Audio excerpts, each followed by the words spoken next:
The Bills are coming off the L in Tinseltown. I don't think they can withstand another one, but this possible Super Bowl preview puts them against a better opponent against the mighty Lions in MoTown. Who would have thought the Steelers would be in this position this late in the season? Steelers-Eagles, possible Super Bowl matchup? A handful of teams are in must-win situations this week, including my Colts. We'll go through all the matchups this week that could make or break some seasons. Bucks and Chargers, two teams fighting for playoff berths and maybe a deeper run. Week 15, we inch ever so closely to the end of the regular season. Let's see if the playoffs get a little bit more form on Sunday Scaries with Buccs McGee.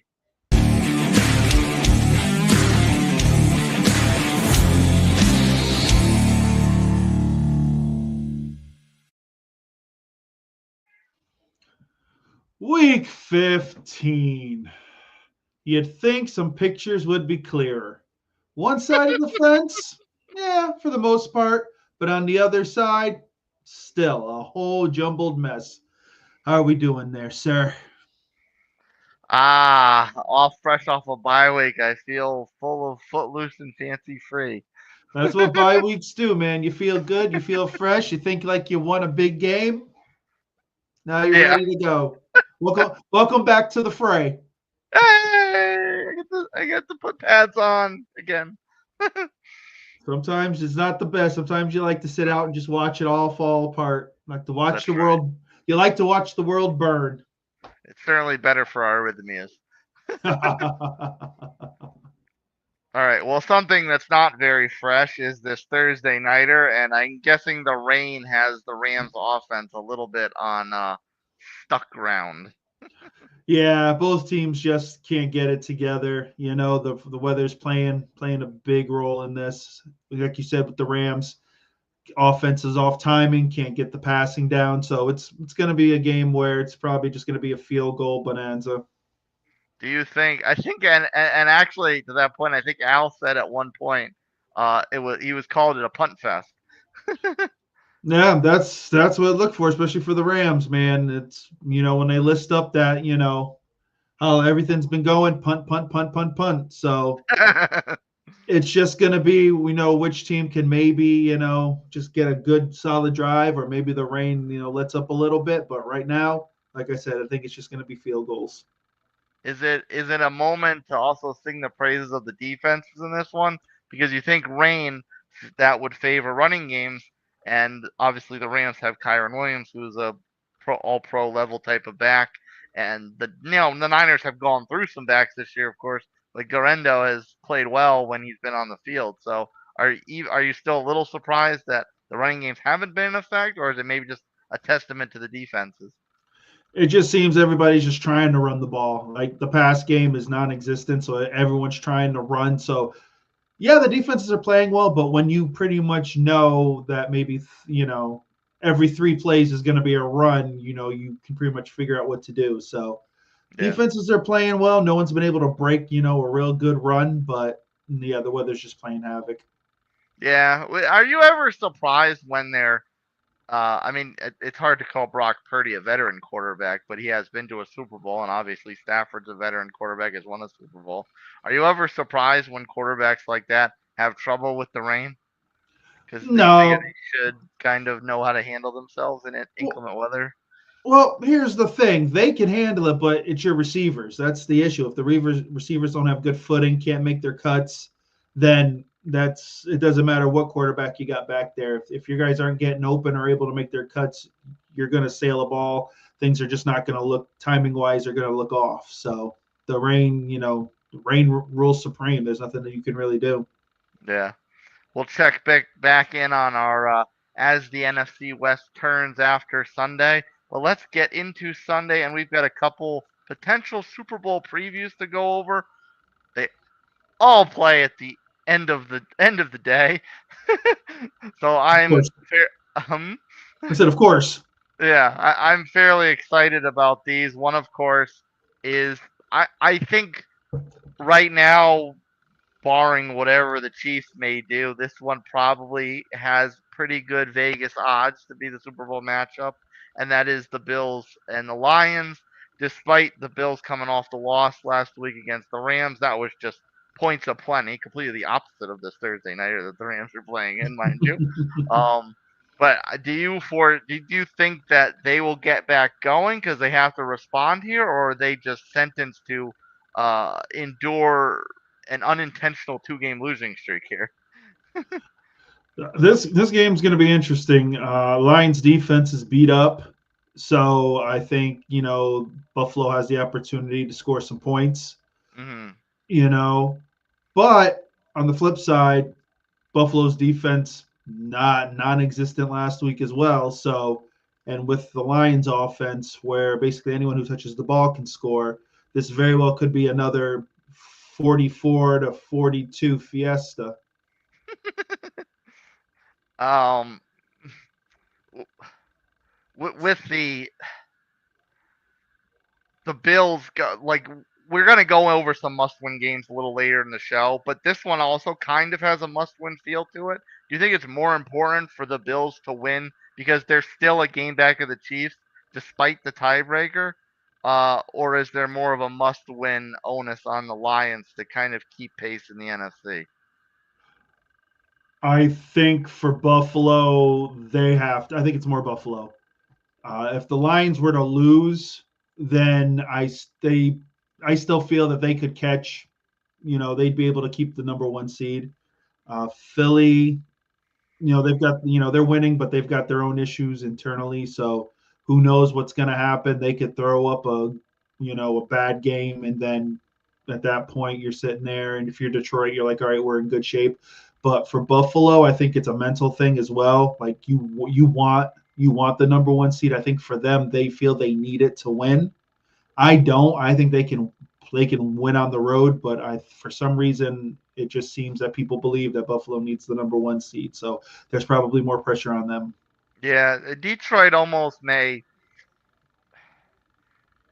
they may need something just to be a little bit different from last year, and having Mm-hmm. home field would be maybe just that little bit of difference to make it seem like the playoff run would go a different way than the way it went previous.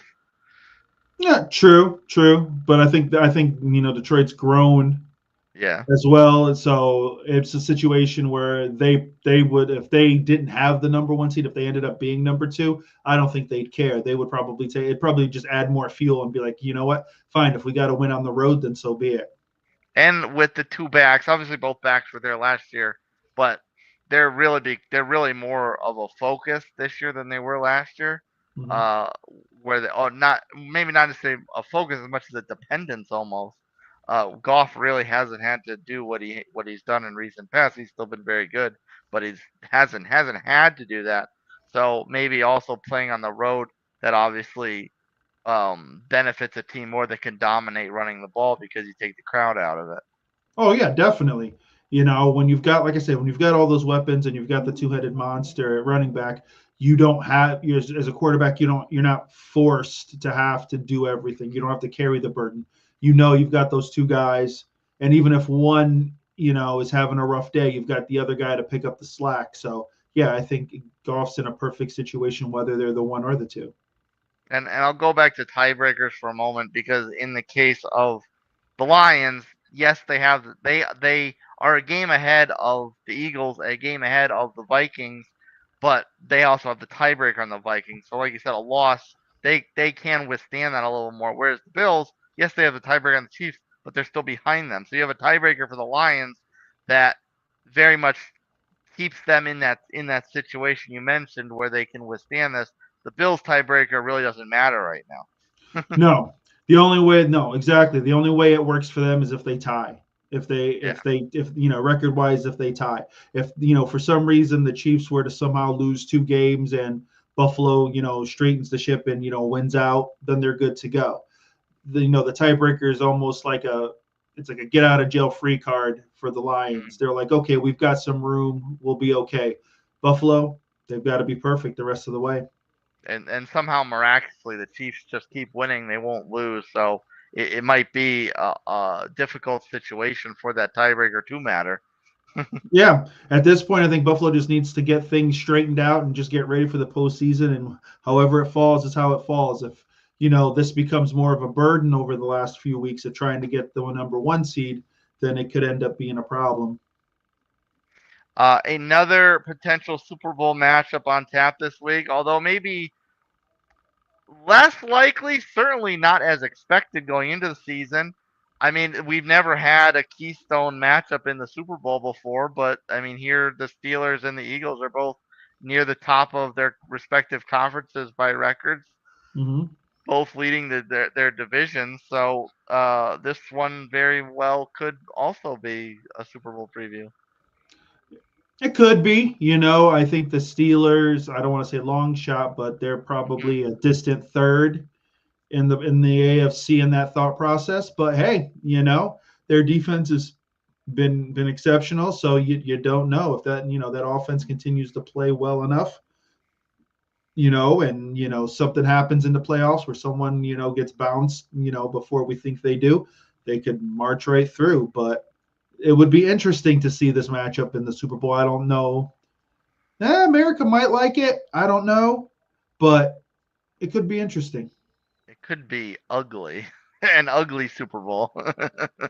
Yeah, points may be at a premium. They're definitely not going to be a high 30s shootout for sure. Yeah, and the reasons why it could be like that. We think of the Eagles' defense has been the undersung hero. As Saquon gets all the attention and rightly so. But the Eagles' defense is a big reason why they have been able to win with Saquon and a lesser showing from Hurts this season. Mm-hmm. And that going against Russell Wilson, who's you can say he's had a bit of a resurgence, but he's also when he does things well, it's almost like he's just throwing up rainbows. It's not really a consistent type of performance. So, do you see the Eagles defense disrupting Russ? Because really, on Pittsburgh side, all they got to do is shut down Saquon, and they could be an easy street. I think this week you're going to see a lot more onus on the pass. Honestly, the way this past week for Philly's gone with the AJ Brown comments and that whole fiasco, I think they may make a concerted effort to throw the ball this week. And unfortunately, sometimes when you do this and you try to appease the people whose feelings are hurt, it may not work in your favor. But I think they're going to try to get the pass game maybe a little more in tune. So Mm-hmm. we'll see what happens that way. But it's one thing to say you're going to stop Saquon this year, and honestly, it hasn't happened. Yeah. So I think the Steelers are going to be the ultimate test in that. If the Steelers can basically shut him down, then you're going to see what this Philly offense truly is. And I think Philadelphia kind of knows that. So it'll be interesting to see how this plays out. They've had a couple games recently where the opponents kind of contained Saquon a little bit, but the Eagles have still pulled a rabbit out of their hat. Yeah, because there's always that one play it seems that he's able to, especially at the end of the game where he's able to bust out and they survive. So it's going to be, like I said, it's going to be interesting to see if they stop Saquon, what the pass game has to be the forefront, what's going to happen. You brought up as far as not hurting players' feelings in this one, and it seems like we bring it up every week. That wouldn't even be a situation if Jalen Hurts would just be able to spread the ball around very judiciously and take advantage of all the weapons he has on the roster. Well, yeah, no, exactly. But I think what has happened is the play calling has basically, gone Saquon's way. Saquon, comes in and has, an elite offensive line and has produced beyond belief. So you kind of you stick with the horse that gets you there. And right now, Saquon is that guy. I don't know if it's a situation where maybe they feel Jalen isn't that guy. Jalen's is a quality quarterback, but they feel they want to hang their hat and be a run first team. So until some team stops Saquon and you tell Jalen, okay, you got to be the guy now, we're not going to know what's going to be. So are you leaning more towards the lack of offensive diversification being more on the play calling than on the stunted development of Jalen Hurts? Yeah, because it's not like Jalen's changing the plays and at the line saying, "Okay, I'm not going to pass. We're going to run." I think literally that offensive room is saying, "Okay, 15 to 20 touches for Saquon. Everyone else will get whatever's left, and we'll go from there." So and when teams aren't stopping the run, why are you going to change it up? It's like if you can't stop us at what we do best, we're going to keep doing it. So if the Steelers can somehow slow Saquon down, then I think you'll see the Philly passing game. But we won't know till then. Yeah. Well, if we do see that, hopefully we see some signs that Jalen Hurts is back because that hasn't happened. It's going to be interesting. It definitely will be interesting to see what they do when it comes to the pass game. Is it going to be all A.J. Brown, or is it going to be a total team, spread around? I believe Goddard's out for this game, so it's going to be the Smith and Brown show for the most part, and then we'll see what happens with everybody else. Yeah, and that Pittsburgh defense, do you like them holding up against those two, or is it going to be so much attention to Saquon that they might be opportunities in the secondary?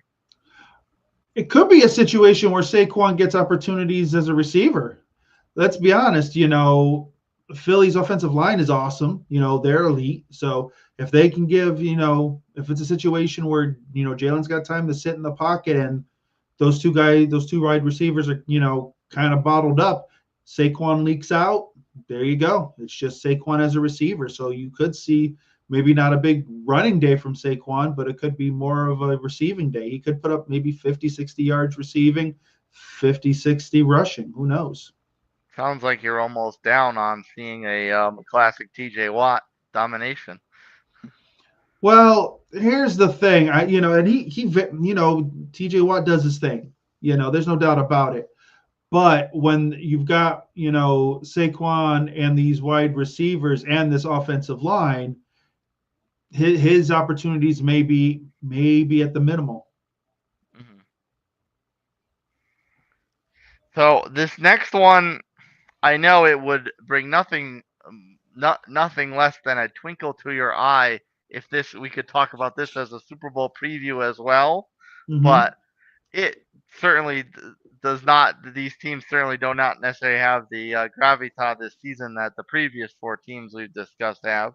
But nonetheless, Tampa Bay is a division leader right now, and the Chargers have been firmly What do holding you on to mean, their no lead. gravitas? That game would be unbelievable.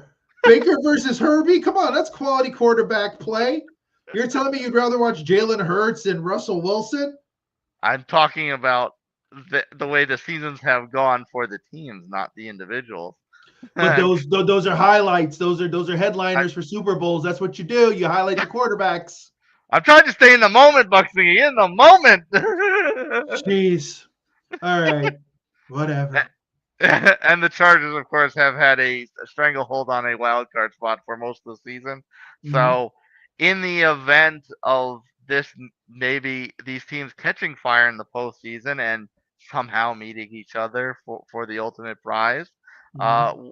what out of this game, as the Bucks go to the West Coast, could you foresee having some long term ramifications for a potential postseason matchup? Well, let's see. When it comes to the Chargers, they got to get some offense. Mm-hmm. And we've talked about this. It's got to be the pass game. The pass game has got to kind of step up a little more. They can run the ball, they can move the ball, but it just seems like they're missing explosive plays at times. So And Ladd has been the one. Ladd McConkey, rookie, has been the one that's really been someone Herbert's leaned on of late, but he was hurt. He was a kind of game time decision 2 weeks ago, toughed it out. Last week, didn't so much play. So that one was a little bit of a tough situation for the Chargers because if that's the one player Herbert has been leaning on, it takes them back, kind of regresses the offense a little bit to not have him there.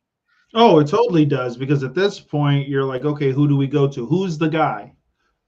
And right now it seems like in the passing game, the only chemistry is McConkey and Herbie. That's it. The run game, like I said, is decent. It's kind of taken a back seat a bit. It hasn't produced as much with the injuries. So they have to kind of figure something out where they can get points, via the pass. They've got to be able to move the ball a little more. So that's the Chargers. When it comes to the Bucs, I feel you got to continue with the run. You have the 8th rated run game in the league, which is great. But I also think you got to use the tight end a little more. When Evans was out, Cade Otton was great. Was a great, put up great numbers. And I think they've gotten away from him a bit. So I think you really got to include the tight end to kind of really round out the offense. Shout out to our viewers as always. Cheers, Todd. How are you enjoying this fine Week 15 kickoff? So with that running game, I do have to ask. I mean, Bucky Irving, you've been huge on Bucky Irving, but he's been banged up of late. So how much concern do you have going into this matchup against the Chargers? That one, Bucky's going to be healthy, and two, how effective he will be. I think he'll be all right. He was chomping at the bit to get back in the game last week. I think they probably gave him a light workload in practice. I'm not really worried about it because Rachaad White really came out and played well. And there's Sean Tucker. I like him as well. He's a quality back. He's kind of the third guy in this running back room, but he can put up numbers as well. So I'm not too concerned about it. Speaking of concerns, obviously the Bucs defense up the middle was a big concern for a chunk of this season. Is it settled down a little bit, or is there concern that maybe Herbert can take advantage of some porous over the middle coverage? The question is, who's he going to throw the ball to? Like, who's Herbert? Who's he going to? Well, that's true, but in theory, as long as somebody can catch the ball, it's as long as they're just there, because the defense may not be. It is, but the problem is that there hasn't been, like, right now, who's the second best receiver the Chargers have? Is it Josh Palmer? I think his name's Jesse Palmer, and that's obviously not it. That man's seen more lately than a football game. No, exactly. There's Palmer, but you got Palmer. It's a situation where it's like there's no consistency. So if they can figure out a way to get it to the guys, to their guys, the middle of the field could be an option. I don't. If it's a situation where it's a lot of one-on-one type stuff, I like the Bucs secondary because they cover well. So I think it's going to have to be a lot of play action. I think that's going to be the key for the Chargers. You got to go play action, and they're going to have to be able. They got to be able to move. They got to be able to run the ball. That's really what it's got to do, and then that'll open up the middle. But if they come out really flat and one-dimensional, the Bucs should be able to handle it. Quentin Johnston's another one, but he's looking slowly and surely like a draft bust as each week progresses, and he remains largely invisible. Yeah, exactly. He gets like the one or two plays, and then after that, there's nothing from him. So I don't know. I think they really need some more from the tight end position, and definitely need to look at wide receiver upgrades in the offseason. But right now, it's McConkey and everybody else. So it's just going to be what they game plan, and they've got to be able to run the ball. They got to be able to move the ball on the ground. Run game wise, Gus the Bus has been had a bit of a resurgence with the Chargers, and J.K. Dobbins obviously banged up as he normally is, although he stayed healthy later than normally. Yeah. How's kind of how is the Bucs run game stack up against some running back kind of by committee of sorts? Oh, right. You look at both of these run games, the Bucs are head and shoulders above them. You have, like I said, you got Bucky Irving who can move and literally makes guys miss like nobody's business. The guy can catch the ball as well. White, great receiving back, and he showed this week a lot of power. So the Bucs aren't going to have a problem running the ball, and this is where they probably have the advantage. They got two guys who can do this, and right now the Chargers have one guy, and they're just looking for consistency. I am sporting our Colts. Our Colts. And we'll get to we'll get to India a little bit later on in the show. And just to wrap up on this, from what you've seen from the Chargers defense this season, which have been which has been a solid unit for them under the under the tutelage of John Harbaugh rebuilding that unit. Uh, Mhm. what do you think that they need to do to slow down Baker or at least force some turnovers if he puts up a lot of yards? They gotta get pressure. That's the key. That's the key to Baker. You can't let them scramble, and you got to get pressure. If they can do that, then they got a chance. If they can keep them in the pocket, get the pressure, then they've got a shot. But they also have to be careful though, because when the backs leak out like that, Baker's has the ability to find a back that looks like a 1 or 2 yard gain, and they end up busting a 20 or 30 yard run. So the key is just keep Baker in the pocket and just constant pressure.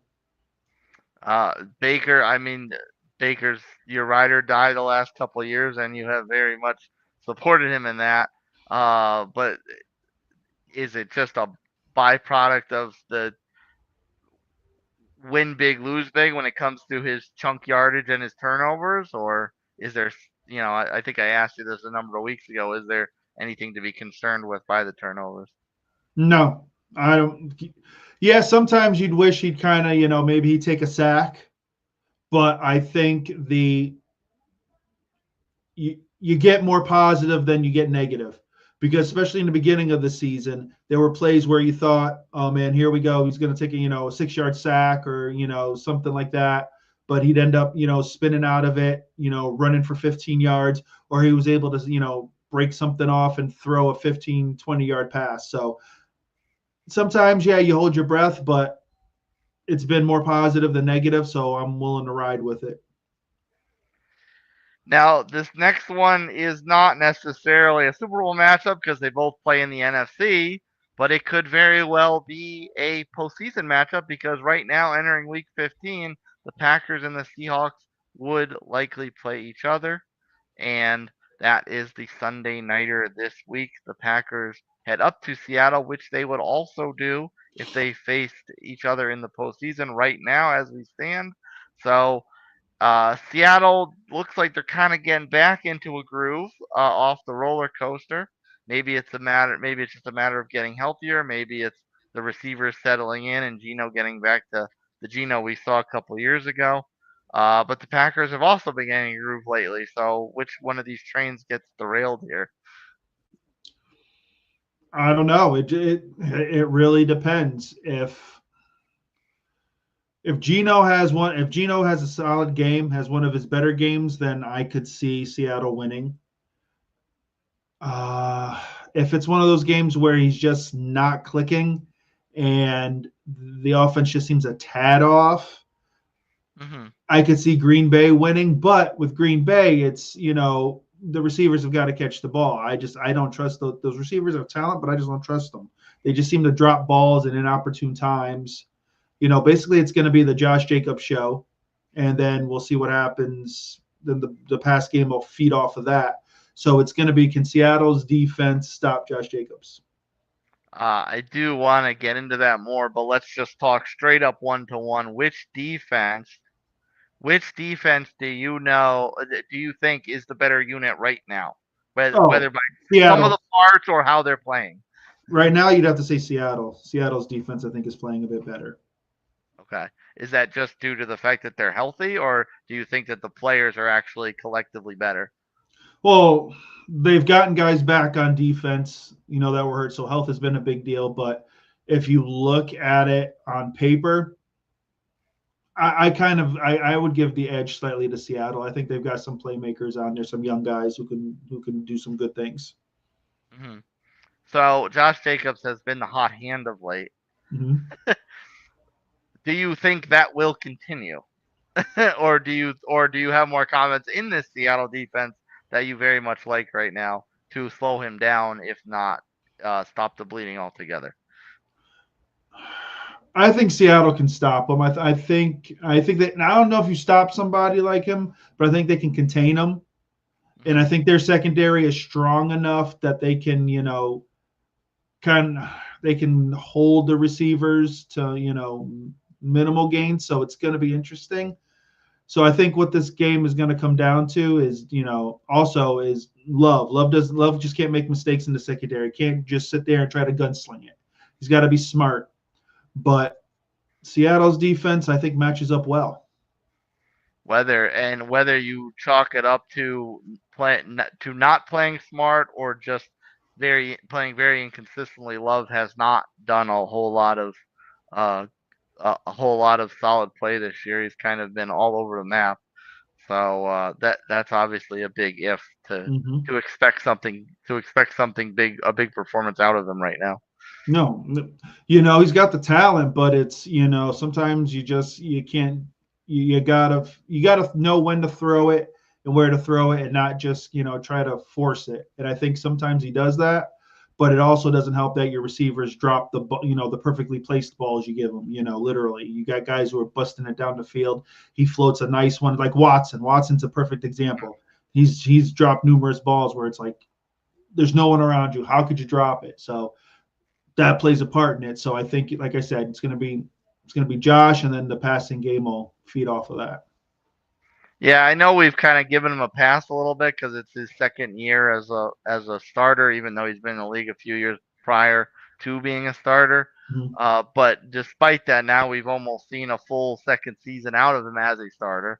Do Mhm. you think there's any regression, or you just blame it, or should we just blame it on the tertiary things like receivers and dropped passes and whatnot, injuries? I think it's just he just needs to play a little smarter. Like I said, the talent's there. Just sometimes you just can't try to make the throw. Sometimes you got to eat the pass. It does, like I said, and yeah, it doesn't help that your receivers drop balls and stuff. It's a growing process. They're a young team, so yeah, this would probably be the last year where you're like, all right, we'll give you the pass. If this goes on next year, then there's some issues and something's got to be done. So you just got to be able to. LaFleur's got to be able to tell these guys just relax, play pitch and catch. That's what you do. Don't worry about anything else. And yes, that is my team as well. And we are going to talk about that team right up next because the Colts are one of several teams this week in a must win situation. We head up to Denver to face the big boy horses, even though by definition of the word only. Although I guess technically they did win a Super Bowl more recently than us. In any event, Denver has had a bit of a surge in this second half of the season thus far, uh, grasping their hooves on a wild card spot very Mhm. solidly. And Indy, we've been hanging around. I don't know whether I say we've got a better chance at a wild card or to just leapfrog Houston, hoping that they falter to some teams of better competition down the stretch. Now, as they have to play the Ravens and the Chiefs on top of that, so make or break for the Colts. Will we stay in the race, or will Denver solidify their wild card standing? Wow, this is this is going to be an interesting game. Bo Nix has had a hell of a season. He's been impressive. I don't know. It all depends on AR. That's what this comes down to. What AR are we going to get? Do you foresee this being a kind of lowish scoring game if our defense can play to the upper levels that we have been able to show at times this season, and kind of disrupt Bo Nix a bit, and then just like hopefully AR limits the mistakes and relies on Taylor and the running game a bit more, or do you think it's gonna wind up being one team or the other putting up some points and this being a little lopsided? Oh no, I think this is going to be an ugly game. I think this is going to be an ugly game, and whatever team can score maybe last wins it. If your defense comes to play like they've shown, then yeah, this is going to be a tough, ugly game. They should be able to. I think they'll be able to get to Knicks and disrupt some things. Your run game's going to have to be on point. for the most part. AR is going to have to be smart with the ball. Like they can't try to run him 15 times and all that. Like I'm not telling them to have him throw 35 times, but got to be smart with him. But no, I believe you guys have a chance to beat him for sure. It just has to be smart ball. Walk me off the plank, Bucks McGee. You know I'm down on AR, even with more positive play since he came back from the benching. But what do you think? Is AR still not worth giving up on, or is he still kind of mostly jury's out, and we should look for someone in the off season? You got to give him another year, man. He was, dude, man. As high as he was picked, you just can't say, okay, see you later, because what's out there? Well, but that's the thing. I feel like if we miss the playoffs and we have a relatively high draft pick, I feel like if he's not the guy, regardless of how high he's drafted, and if someone's on the board, you got to take that person sooner than later. Yeah, but right now you're not going to be able to draft any of those guys. Like right now, with your record, you're not getting a top 10 pick. Yeah, but guys fall through. Who's gonna? If you look at the quarterbacks coming out this year, they're honestly Shedeur Sanders, Cam Ward. There might be one or two guys, maybe. And don't forget, right now the Giants are probably going to be one, and the Raiders are going to be two. So right then and there, they're taking quarterbacks. So that leaves you maybe two or three guys. And if you look and see the way the rest of the draft falls, I don't know.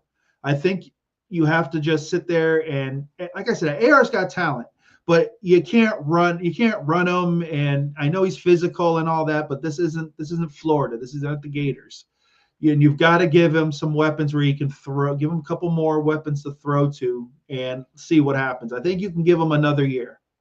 I mean, maybe someone like Dan Ewers is available in the second or third round. 4-year starter at Texas. He's gonna go in he'll go in the first round. He's not lasting until the third. Even if he does go in the first, he'll fall down to where we might be. At that point, I think you wasted the pick. Like I think you really have to see what you have. If you take someone that high, like you've got to see, like, unless they were like a total bust and like we're coming to work drunk, couldn't do anything, and was just a bum, then okay. But I think I think the kid has skills. I think you just need honestly, I think you need a real catch. If you could get a real pass catching tight end, maybe you guys need to go the 2-back set. Like if he was in a system like Detroit, where you got 2 backs, where it's not all on him. I think that's the problem too. It can't be all on him. When you bring these young guys in and they feel like, okay, you've got to save the franchise, you have to be the guy. If you're not ready for it, then you're doomed to fail. Well, I'll keep my fingers crossed that maybe we bring back Uncle Rico then, or maybe even Ben DiNucci wants a full-time job. We won't talk about Ben DiNucci right now. No, that's right. I'm sorry. I know he's persona non grata on the Saints at the moment. I know. What about if you guys just open up the vault? If you want to get rid of AR, open up the vault. What about Sam Darnold? Yeah. The guy's 11-2 this year. I don't know if I want. I don't know if I want to open the vault for him though. If he wants to take 50 million, 70 million, something like that. Well, you got it. Well, what do you want to do, man? You want a quarterback? Like you got to get you either hit lightning in a bottle and you get a quarterback off the draft for 4 years at cheap, and then once those 4 years are up, you got to pay them. Mm-hmm. The Finger Hut way, where you pay cheap and then you get your item, or you sit there and say, okay, Sam Darnold could give me 3 years. You pay him a Baker Mayfield type contract, 3 years at like 130, 140. But then for 3 years you're good. Take your time, draft a quarterback. He can sit behind him, and then you're good to go. Yeah, I'm okay with that. Well, then open up the purse, man. Spend the money. Man, they just don't fall off trees, bro. If that was the case, everybody would have an elite quarterback. The Jets would have a quarterback. Oh. Well, the Jets don't have a quarterback. They just ruin him anyway, so. Yeah, that's true. Very true. So the next game, a must-win game, is kind of a must-win for both. And speaking of quarterbacks, this is a game that features two quarterbacks that going into the season we thought were ready to step into elite standing, and that is Houston and Miami. It's down in it's in Texas. It's in Houston, um, and this one I kind of think this is could be must win for both because Miami has somehow miraculously climbed themselves back in the wild card on, so they can't Mhm. afford to lose another game. But Houston has been so iffy right now that if they string together a couple losses, especially if they lose this one with the Ravens and the Chiefs upcoming, they could open the door for AR and the Colts to sneak back in. So I mean, who is this a must win game more for? Wow. Oof. I'm gonna say Houston. I think Houston needs to win. I really do. Like you said, they've been so up and down, and including me, I was high on them this year. I thought this was gonna be the year, that they were gonna be, that team that take on the Chiefs. But right now they're dealing with just, I guess maybe sophomore slump. I don't know. But right now it's Houston. Houston's got to put together some wins, and yeah, they can't lose. They got to finish out I think nearly perfect. Because if not, then yeah, you guys could slip right in there. Yeah. And Miami in a situation similar to how we talked about the Bengals a few weeks ago, how we seem to talk about the NFC West every single week. Is Miami done if they lose here?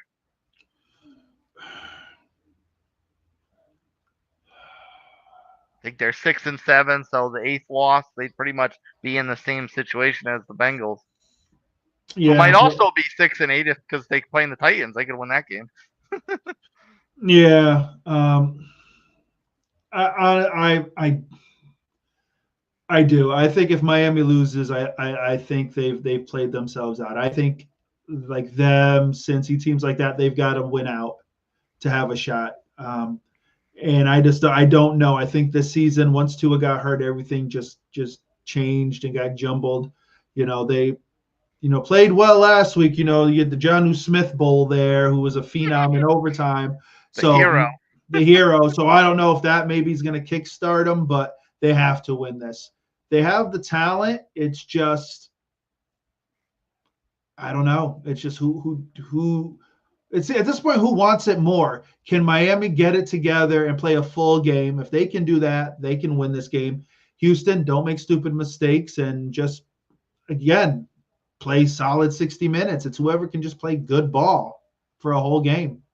Based on the way you've seen Houston's defense of late, do you think Miami, if they fire on all cylinders, if Etienne continues to run the ball well, if Tua can actually get the ball to Tyreek and have him have an impact on the game, based on what you've seen out of Houston's defense, can Miami have a big performance here and pull an upset? They could, but I think you got to get Waddle involved. It's got to be everybody. Like you just can't have the Tyreek show. I know that that works usually for Miami in the beginning of the season, and then everyone feeds off of it. But I think maybe you go Waddle first, get Waddle heavily involved. Jonnu Smith, the guy's good. We joke about him and all. Joke about how Yeah. how New England paid him, overpaid for him, and all that. But the guy's solid. They get the run game going, and then at that point, second half, unleash Hill. Let Hill be your closer. Because at Yeah. that point, everybody's tired, and you just start sending the cheetah all over the place. At that point, Houston's like, forget this. I'm good. We'll see you next week. Hang it up. Maybe that's the option, but of course, this all depends on if they just keep Tua upright. Yeah. Um.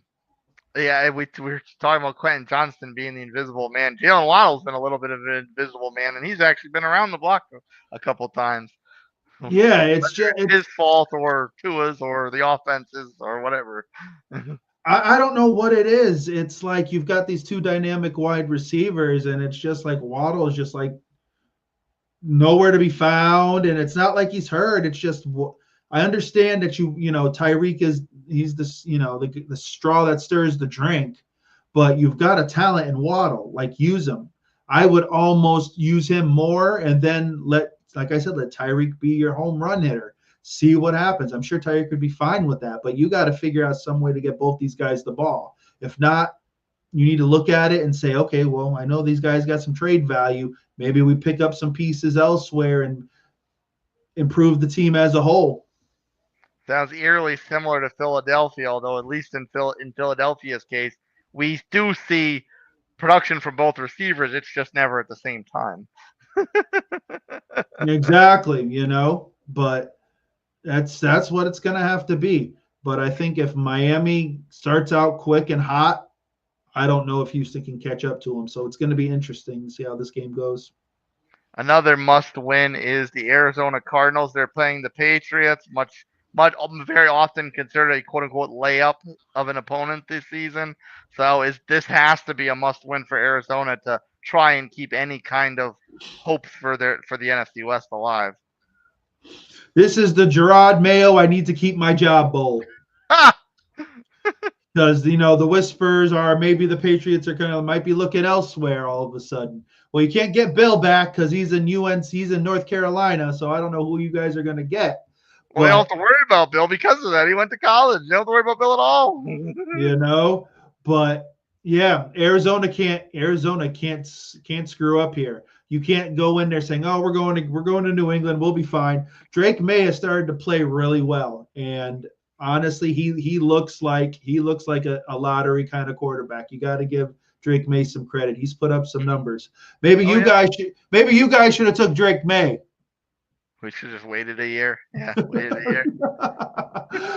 But it's at this point, New England is nothing to lose. They're just going to go out and play. Like they have nothing to lose. It's not like they've got no playoff aspirations. I don't know if those guys like the coach. I don't know if they like Mayo. So if they're going to rah win one for the Gipper kind of deal, but they're just going to go out there and maybe they're going to take the idea of what we're not going to the playoffs, so we're going to ruin everybody else who we can.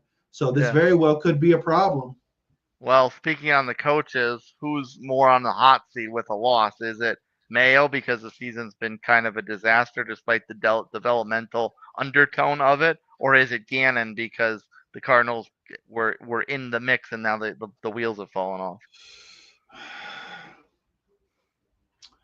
I think it's one of those things where, with Mayo, it's tough because it's his first year, and you really I don't know how you could sit there. They were gonna, there was no expectation. How are you going to put this guy's job on the line? But there was no expectation.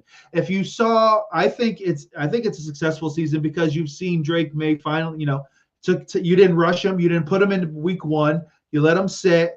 Then he slowly started to develop, and now he's playing well. When it comes to Arizona, I think there were questions, and they played well enough where it was like, okay, there's a shot here, and then they've kind of screwed the pooch a bit. So I think next year would be okay. Let's say they start out 1-4, then okay, someone's getting fired. It's time to move on. Yeah. So I still think they need some pieces too. I still think they're a couple pieces away, but they're a scrappy bunch, and I think if they finish with a winning record, he's okay. And to your point on May, that he wouldn't have even been there if Bill was still in charge because Bill does not do rookie quarterbacks. Well, he's getting them every week now, man. That man's gonna love that man is gonna love the portal, man. He's gonna eat that portal up. I'm telling you, man. If you want to be an NFL player, you go to UNC. I'm telling you, within 3 to 4 years, they're winning an ACC title and they're making the college playoff. They're just paying dudes. They're gonna be 30-year-old men who want to get back in the league. All of a sudden, they want to get a college education. You want to see an NIL funnel from Nike into UNC, all that Jordan money? Yep, now it's happening. Adrian Peterson. It wasn't happening before, it is now. Adrian Peterson's coming back to school to finish his degree. Yeah. And he somehow has 1 year left of eligibility. Watch. Yeah. So, one more team that is in a must-win situation, and I'm sure nothing would tickle your fancy more than to see them fail in that attempt. The Atlanta Falcons are in Sin City on Monday night. A Monday night doubleheader, mind you. Why do we do these Monday night doubleheaders? Like, why? Like week 1 or 2, I get it because it's the start of the season. Okay, you get the blood flowing because we're all like, dang, I need some football. Fine, whatever. Week 5, we're early week 15. All right.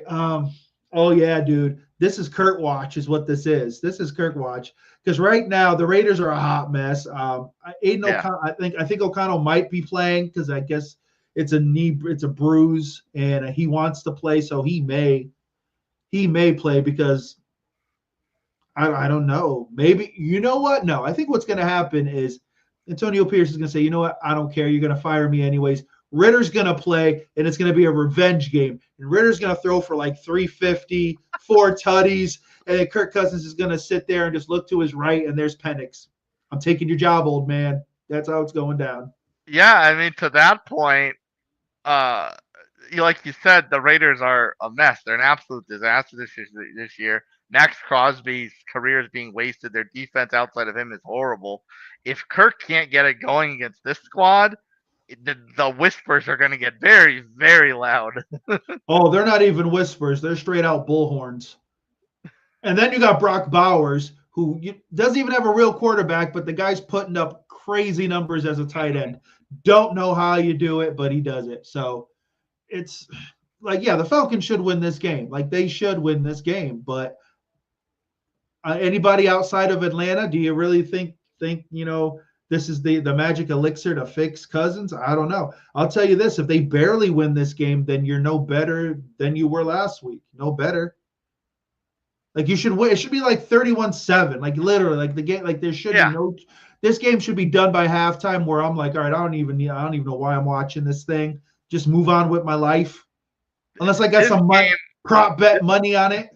Yeah, this game should be within 7 minutes of it starting. Should force everyone over to watch Bears Vikings. Yeah, and that's what I'm gonna watch Bears Vikings because at least I know that there's something entertaining there. That Raiders game is gonna be a mess. Bijan should have 100 yards in 7 minutes. Yes. Kyle Pitts should have like 60 yards receiving. London should have a touchdown, and then I should be like, all right, Kirk Cousins is back. All right, I still hate you guys. Click and move on with my life. But it's probably gonna be like 6-3 at halftime, and it's like, how did Cousins have 2 picks and somehow the Raiders only put up 3 points? Don't know, but it's the Raiders. Surge in the second half. Viva Las Vegas. 10-6, 9-6. Koo hits a 60-yarder. There you go, folks. You know what? Koo making field goals is no more a guarantee this season than anything else. Not anymore, man. That guy's like, I want to get out of here too. He's shanking on purpose. He's on the buyout. Someone's paying him off. Broken. You play for Atlanta. You're a broken man. Real quick, before we log off, we'll get a quick extra pointer in here. The Chiefs head into the Dawg Pound. Buccs McGee. Will infamous Jameis finally put another loss in the Chiefs column? Nope. I wish he would, but I can't. I